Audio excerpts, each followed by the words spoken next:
You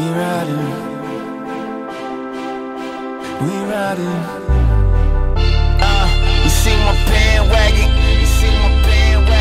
he jumping on. You see my bandwagon, hop on. Now I got a dollar up on my mind, followed by some zeros. I take because of these rhymes, but I ain't tryna be nobody's hero. The winner, okay? I'm gonna give you the intro you deserve, bro. Yeah. The winner of season 2, NYC's Hip Hop Unplugged. Okay. Yeah. The winner of Hot 97, Rock the Mic Showcase. I gotta show some love for our guest Mike Check. Mike Check. Was good. I'll give you the applause. We ain't got it. I like that. What's going on, man? No, I'm feeling good, man. Feeling good about that life. On this Sunday. Appreciate you. Thank you for coming to the show. Of course, I appreciate you having me. Give you a platform to just let the people get to know you, let us get to know you, and just pushing that good music that everybody really wants to hear. Appreciate that. So, well, see you guys here with About That Life Radio. I understand that about Mike Check is your actual real name. Yeah, it's part of my real name. It's actually Michael Checkley. Oh, okay. We cut off the last couple letters. Yeah, It's Mike Check, Yeah, you get a name, and you can take a name from anything. Yeah, that comes from anything. I mean, that's pretty cool, Mike Check. I like that. Yeah. That's awesome. So, before we get into anything, you want to tell the people a little bit about yourself? Yeah, man. I mean, I'm just plugging away right now. That's the motto. Putting out a project, hopefully second week of July. A couple videos dropping up until that point. Originally from LI, residing in Brooklyn right now. Had to gravitate towards the city to get in the networking and whatnot. From a small town out there in LI, and I'm just trying to put them on the map. And that's for LI's Long Island for everybody that's know that though. They should know that. I know that. I'm not even from New York, so if I know that, I got to know that. That's good. So you say you got a couple videos coming out. You want to give us the name of those? Yeah, one of them is called Pedestal. That'll be out next week. That's actually not on the project. It's just something we did. And then the second one, we're actually still trying to pick the song that we're gonna do the video to. Okay. We could call it a debate or an argument that we having. Right. But hopefully we're gonna pick that, in the next couple of days and get the show on the road with that one. And then 3 weeks or a month to put that one out. So stay tuned for that. So that's 2 videos, alright. So since you're working on videos and stuff like that, are you an independent artist or are you signed with me? Yeah, I'm independent. I mean, to me it makes no sense to go to a label at this point because I would have no leverage to get a good, fair deal, you know what I mean? Yeah. I'm not saying I couldn't get one, but it just wouldn't be what I want in the long term, Gotta get the right.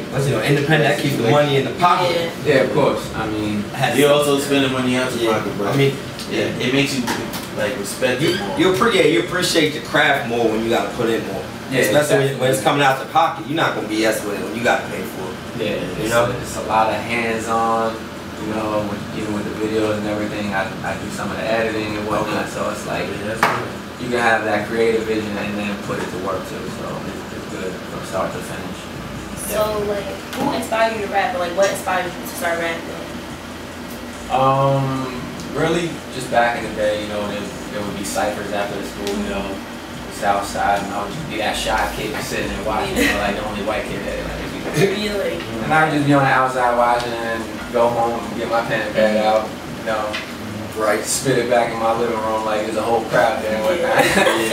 And then one day, man, I just hopped in the cipher and everybody was just like, and they handed my bars, they were like, oh shit, you've been practicing at home. There you go. Now, you mentioned the only white kid. You think race has anything?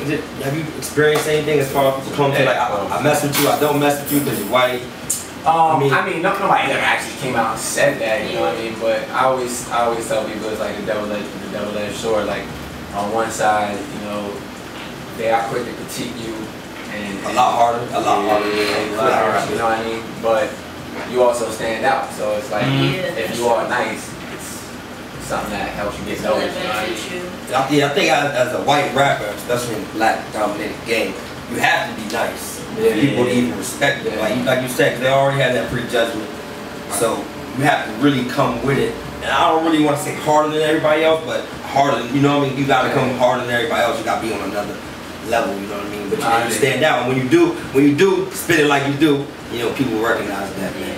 Yeah, man, I get a lot of love at shows and whatnot. And I mean, there's a lot of white rappers that actually want to come up right now, you know, and it's like, I'm not just talking about like Yellow Wolf and Mac Miller, but just like some other guys. You know what I'm saying? Have you ever got compared to any other rappers? Eminem, probably. Of course. Every chance that you know what I mean? But I think that's just because he was the first one to break it. You know, I don't ever get compared to anybody else. Some people say I look like Machine Gun Kelly, and I'm like, man, I got a style of his own. I definitely respect it. How long you been doing music? I saw it seriously about it. I mean, you did drumming as well, so I know. Yeah. I mean, I started drumming when I was like 7. So that was like my first love as far as like music got a hold of, you know, and probably started writing like maybe 11, 12 years old, something like that. Recording 16, 17, somewhere around there. I went to Wagner College and met a couple producers and some people that had some equipment. Kept recording there, and then I really got serious like maybe around 23 years ago. It's going hard now, you know. All right. So you want to talk about these shows that you won, man? I was reading the bio. You know, Hip Hop Unplugged in NYC, Hot Now 7, you know, Rock the Mic Showcase. What was that like for you? To be on stage in front of those, you know, those super weights. Yeah, those were that was actually the first time I might even performed like twice before my first competition. Okay. So I wasn't really even comfortable yet. Okay. As to where I am now, you know. But yeah, those first competitions, butterflies are crazy. Like it's a different thing. You're not just going out there and spitting for some people that came. It's like the judges are gonna sit there and talk about you afterwards and stuff like that. And these are people that actually got, you know, they got pulled. You know, I see Lenny S was the judge, Rottweiler. You know, these are some legit heavyweight people that had say in the game.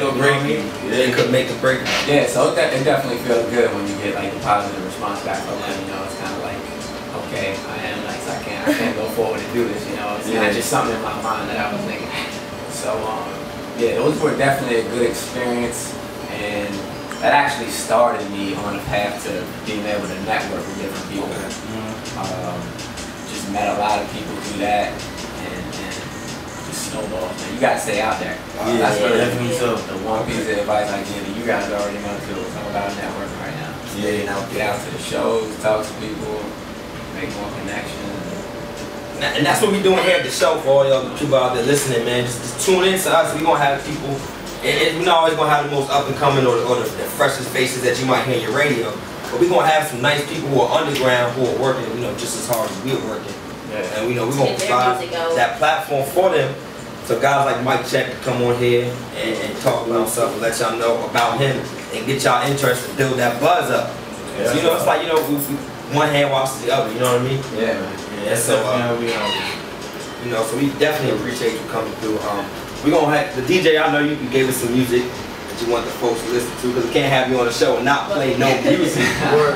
You know, it's about. So we're gonna let the DJ rock out, and when we come back, man, I want you to give us some more info, you know, on this project you got coming up. We'll talk about the title, you know, producers you got working on, and what inspires you to do this.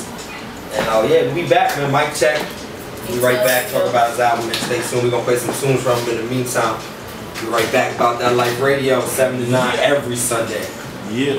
About that life, you about that life. The rest of the dash that I swear is about to get paid, but I got big plans for that day, so please don't run my license plate. It's on. I'm just trying to put my team on the map, and best believe that the shit is going down. When we did this, what the fuck we came for? These bandwagon bitches that come around, but I don't need you no more. Hop off, but I don't need you no more. Hop off, but I don't need you no more.